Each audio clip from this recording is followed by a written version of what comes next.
Good evening, Abuja, and welcome to another edition of Electricity Town Hall, a program being sponsored by the Nigerian Electricity Regulatory Commission, NERC, aimed at keeping consumers of electricity abreast of happenings in the nation's power sector. This program comes your way every Monday on the network service of Radio Nigeria at 7 o'clock in the evening. NERC is the regulator for the nation's power sector, interfacing with electricity generation companies known as GENCOs, the Transmission Company of Nigeria, TCN, and the distribution companies, DISCOs. I'm David Umar Yaranka.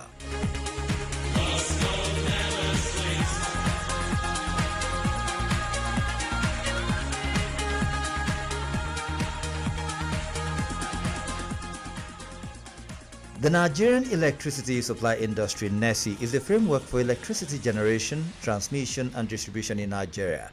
It's a critical sector that plays a vital role in Nigeria's economic development, fueling industries and improving the standard of living.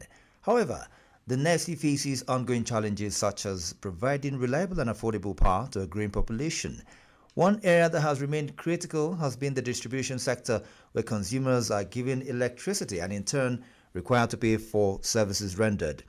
Owing to issues surrounding electricity supply, consumption, bills, electricity theft, and consumer protection, the federal government has introduced several initiatives geared towards protecting the consumer while also providing the investor the enabling environment to get returns on their investment.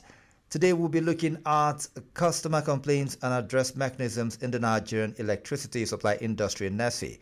How much do customers know about filing complaints, and what avenues are available for engaging with relevant authorities to address them? These and more will be interrogated tonight on Electricity Town Hall as we look at customer protection in the Nigerian electricity supply industry, NERC.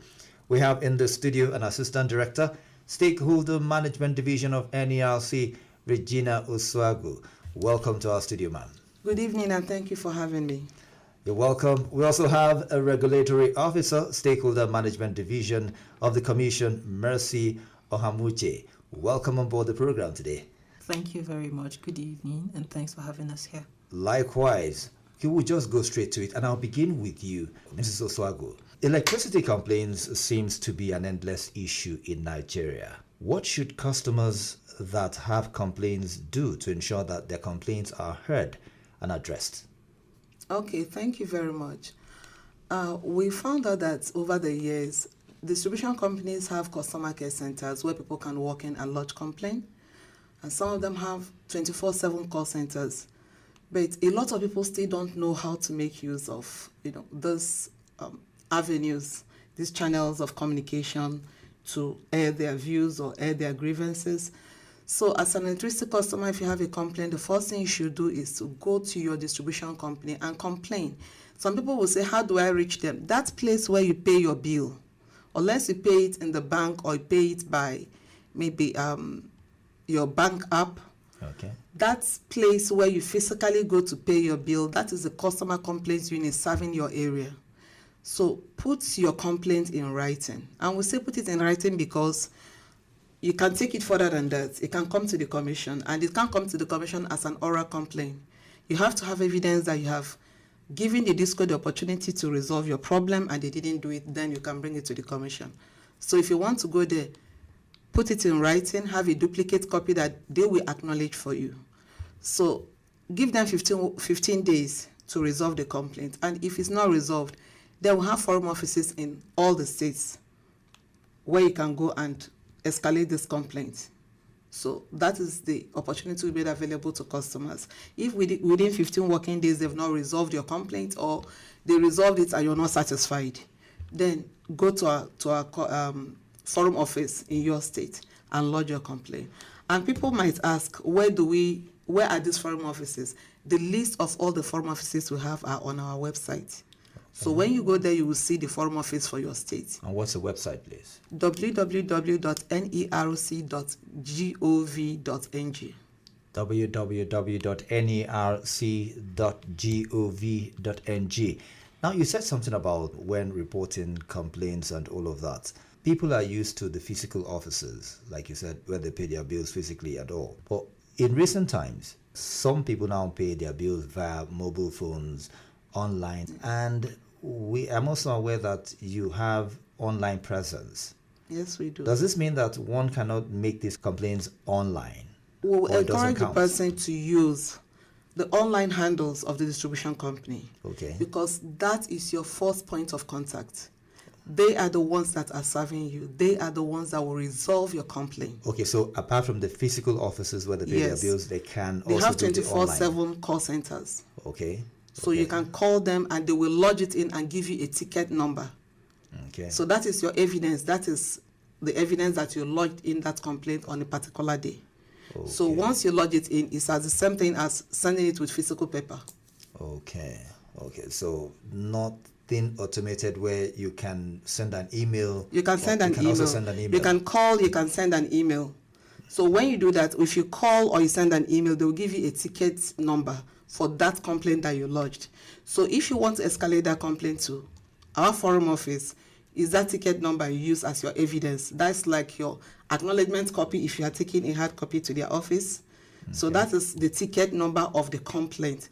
You put it on the complaint if you want to escalate it to the forum office of the commission. Okay, just to be clear, meaning it's not okay for you to just drop a complaint. You have to get a ticket, which can be likened to the acknowledgement copy when you submit these complaints physically. Yes. All right, so it's not just enough for you to lay out the complaints. You also have to get something to prove that, yes, you submitted something and it's being followed up with. If nothing is done after 15 days, you said, you can now escalate it. So Nigeria, you can hear that for yourself.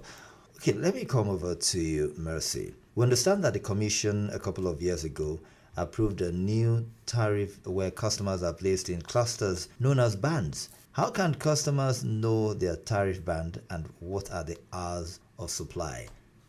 Okay, thank you very much. So this issue of band is a very touchy subject, especially within this season. You have a lot of people calling to say, oh, I'm in this band or that, and I'm being billed by this rate. So to know your band, there are several ways. One of them is when you're paying your bill. Okay. It shows up on maybe the app you're using or where you're paying your physical bill. You'll see that. And also on your, for those who are being issued physical hard copy bills, it is written on the bill. Just on top of it, you'll see the band, service band, and then you see if it is a band A, band B, band C, D, or E. You can also find that on the DISCO websites, and you can just waltz into the DISCO office and ask what service band you're on. And for the hours of supply, band A is expected to have a minimum of 20 hours supply. For band B, it's a minimum of 16 hours. Band C is 12 hours, band D 8 hours, and band E 4 hours. This particular supplies, what has been the compliance? How effective has it been, this supply hours? Minimum, as you put it, meaning it can go beyond that. I think there's been significant levels of compliance on the DISCO side. I mean, there are certain times where there are actual faults that are beyond the control of the distribution companies, but beyond that, the Commission has an established desk that monitors compliance for each of the bands, not just band A, all the way to band E. And if the DISCO doesn't comply with that service band requirement for a particular month, we have an established mechanism of compensating the customers or enforcing compliance with the DISCO. Well, thank you for that. I'll come to you again, Mrs. Oswago. How effective do you think the responses or the social media engagement has been with the DISCOs? Okay, thank you for asking me that question, because I have had to use social media handles of AEDC. Okay. And I've actually gotten responses. Okay. So if I'm to speak with the one I've used and I've experienced, yes, there are responses. Even on, I think, 2 weeks ago, we had a localized fault, and after, I think, 10, 12 hours of seeing that the houses behind us have light, I called. It was on a weekend. I think it was a Saturday or thereabout. And somebody picked immediately and told me they were going to look into the fault. And within the next 2 hours, it was restored. Yeah. The same AEDC have sent message on that same outage on 2 different occasions on their social media handles, and they responded. Well, a listener might say now that, did you introduce yourself to them and tell them? No, I didn't. They don't even know who called. Okay. I didn't. That's wonderful to hear. Okay, back to you now again, Mercy. Let's talk about electricity customers. Electricity customers have been hearing about an order on capping of electricity bills. What is this all about, this capping issue? How did the Commission arrive on the caps used in this order? So essentially, caps is like the physical cap that you wear that ensures that your head does not go beyond a certain point, and that is a ceiling. That is what the cap is. And also it protects your head again. And your electricity bill. Okay. Right. So the capping of estimated billing is a mechanism, is a regulation and order of the Commission that was actually put in place to address issues of overestimated billing, high billing, over-bloated bills, and any name that people call it. Mm-hmm. And these caps were not just arrived at arbitrarily. The order was issued to protect customers from these high bills, and the caps are established with a methodology that has been established by the Commission. Essentially, the Commission uses an average metered consumption, the average metered consumption of people within a certain area, to ascertain what the average consumption should be for that area, for that feeder. That is basically what the cap is. So it's not an arbitrary figure. It is a mathematically arrived at figures that are used to bill customers. Okay, when we come back, we'll take more on the capping. You're listening to Electricity Town Hall on the network service of Radio Nigeria, a program being sponsored by the Nigerian Electricity Regulatory Commission, NERC. We'll go on a short break, and when we return, we will know more on capping. What happens if my meter suddenly develops faults? Will the discos issue arbitrary billing to me? This and more. We'll talk again when we return from the break. Stay with us. This is Electricity Town Hall on the network service of Radio Nigeria. We will be back shortly.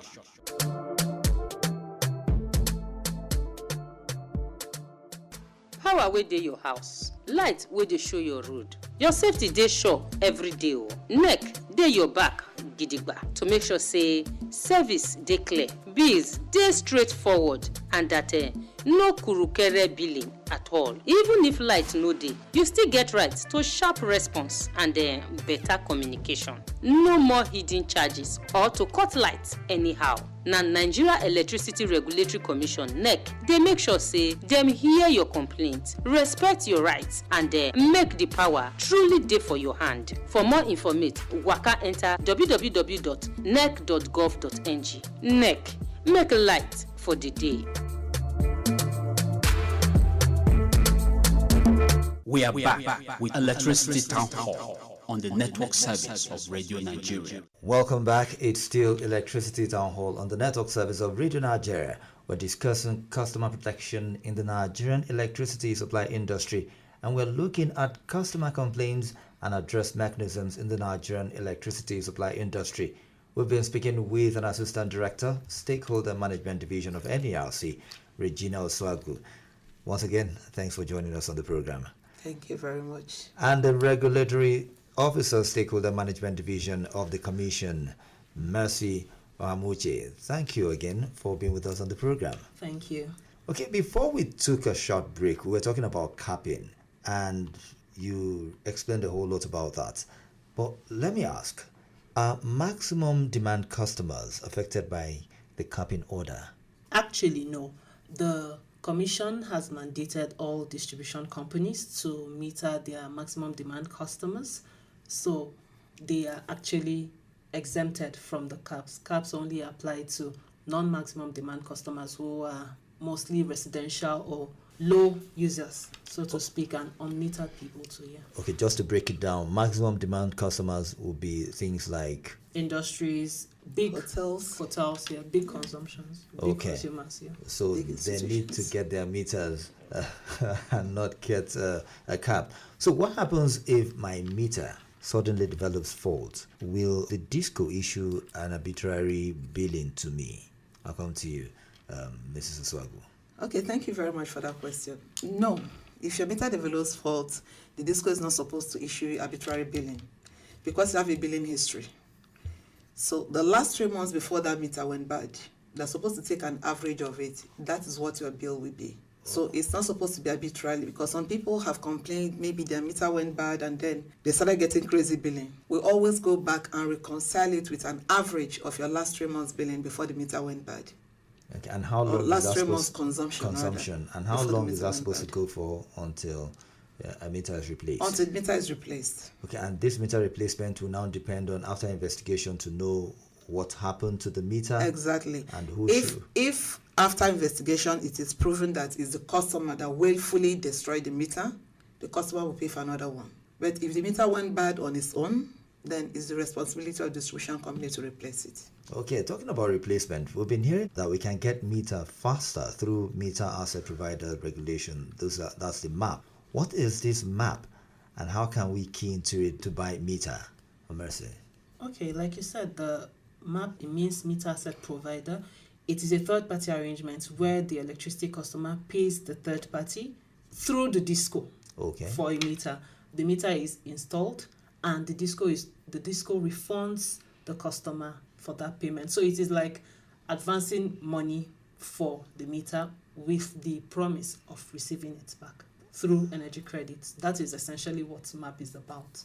Okay, we'll come to that issue of returning or refunding through energy credit, because for most times I've heard the complaint of, oh no, okay, if you're going to refund, then why don't you just give me the meter for free in the first place? Why do you still need to collect my money? You're laughing.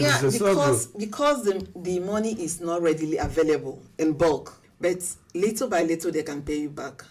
But if to say they have the money in bulk to meter everybody so that it's free for you and all that, no, they don't have it. So that's why it comes in energy credit. That's why it comes in energy credits gradually over time as you're recharging, they're paying you back the money until they pay you back the full I'm tempted to say I gave you money, I want my money back.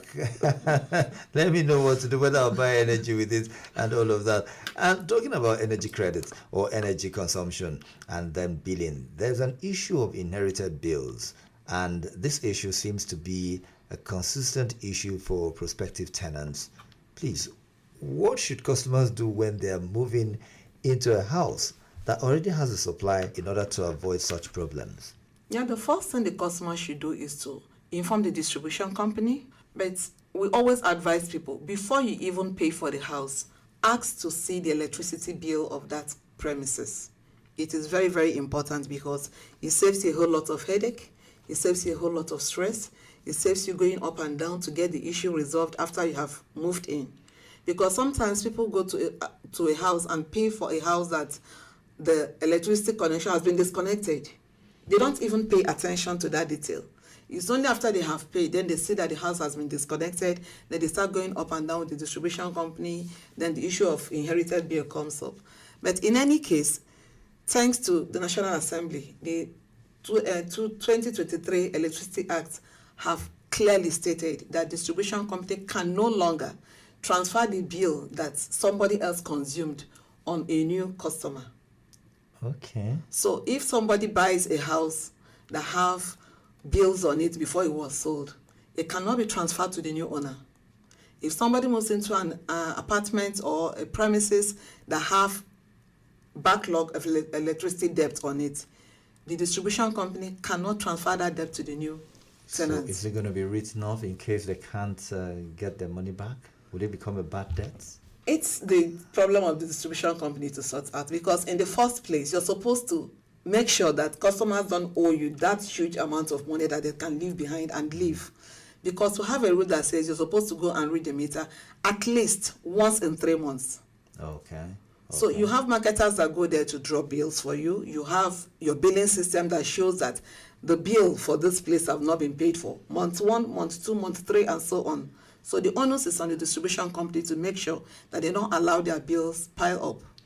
You know, as much as what you just said is good, and it should help an average tenant avoid these troubles, transfer of debt and all of that. For Abuja, where you know that once you're about to pay for a house, not just you, there's over 4 or 5 other persons, and you're jostling for who the first person to pay. How convenient do you think it is for a customer to begin to find out if there's a bill? Or I would ask, maybe you have that in the pipeline already. You can just get the meter, input it in an app online to know whether this meter has an issue. I don't know if that's something that you already have or it's something that can be looked into. So yes, distribution companies can look into it. It's all about ease of business and ease of your customers. So if they have an app like that, it makes life easy for the customers. Presently, they don't have. But if you have the meter number, you can also call. Okay. You can call just right there at the premises. Call and give, this is this meter number. I'm trying to find out if there's a bill on this meter. And they will give you feedback. All right. And you save yourself a whole lot. Okay. I think another way to also confirm is try recharging the meter. A lot of times when you're trying to recharge, you'll see the amount of debt that is on that account. So you just know from that point. Oh, that's good also. Also, we hear about customers being asked to contribute money before their faulty transformers can be repaired, or to buy pole wires etc. before the discos can connect them to supply. Please, whose responsibility? Is it to provide these electricity assets? Is it discos or the customer, Mercy? Thank you very much for that question. It is the responsibility of the electricity service provider, the disco now, to install and maintain the assets within their network.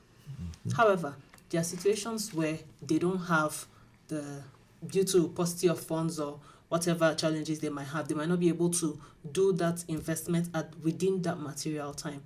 We have a regulation that allows an order rather that allows a regulation, I beg your pardon, that allows non-licensees to invest in the network and be reimbursed. However, there has to be a project agreement before that happens. Otherwise, you're literally just dashing it away.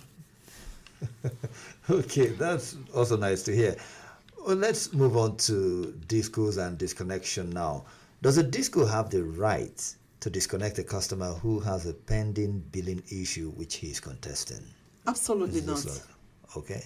So long as a customer has keyed into the commission's redress mechanism, keyed in by either complaining to the distribution company or have escalated that complaint to the forum office or to our headquarters, the distribution company has no right to disconnect that customer because there's a ongoing redress procedure.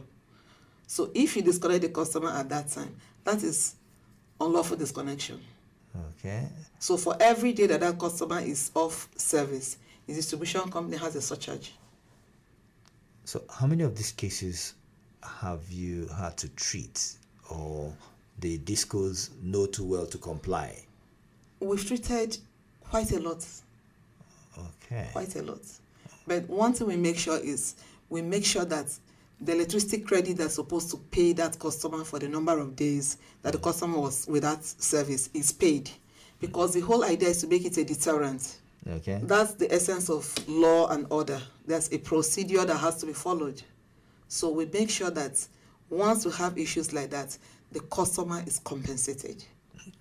Okay, let's get back to this meter and who owns it, who doesn't own it.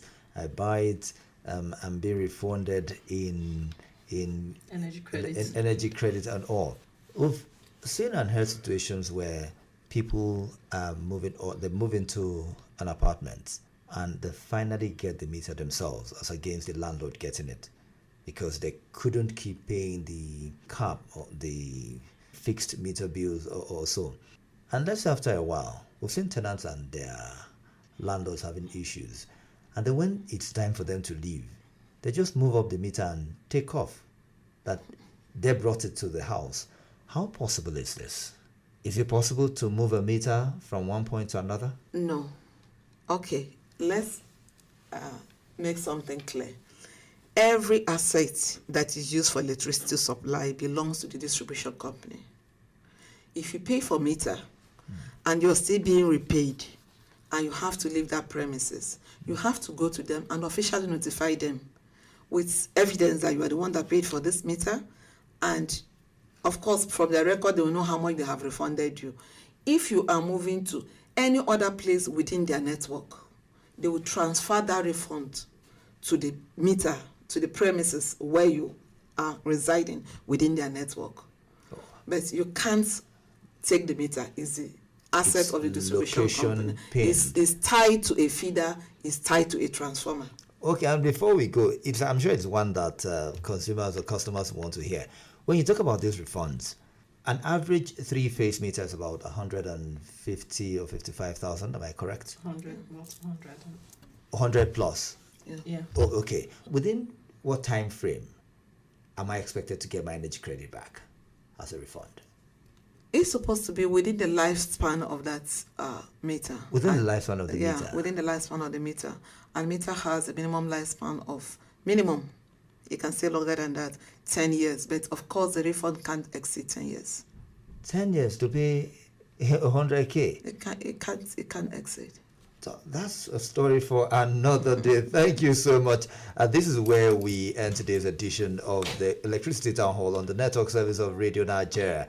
I've been speaking with an Assistant Director, Stakeholder Management Division of NERC, Regina Oswagu. Thank you once again for joining us on the program. Thank you very much. And also, we've been talking to a regulatory officer, also from the Stakeholder Management Division of the Commission, Mercy Ohamuche. Thank you once again for joining us. Thanks for having us. Thank you both for your insightful contributions this evening and also for coming on the program. Appreciation to the production team, studio manager Phineas Odoyo, facilitator Conrad Labe, producer Sunday Goche. Special thanks to our executive producer Msoshima Key. I'm David Umoru. See you next Monday for another interesting edition of Electricity Town Hall. Goodbye.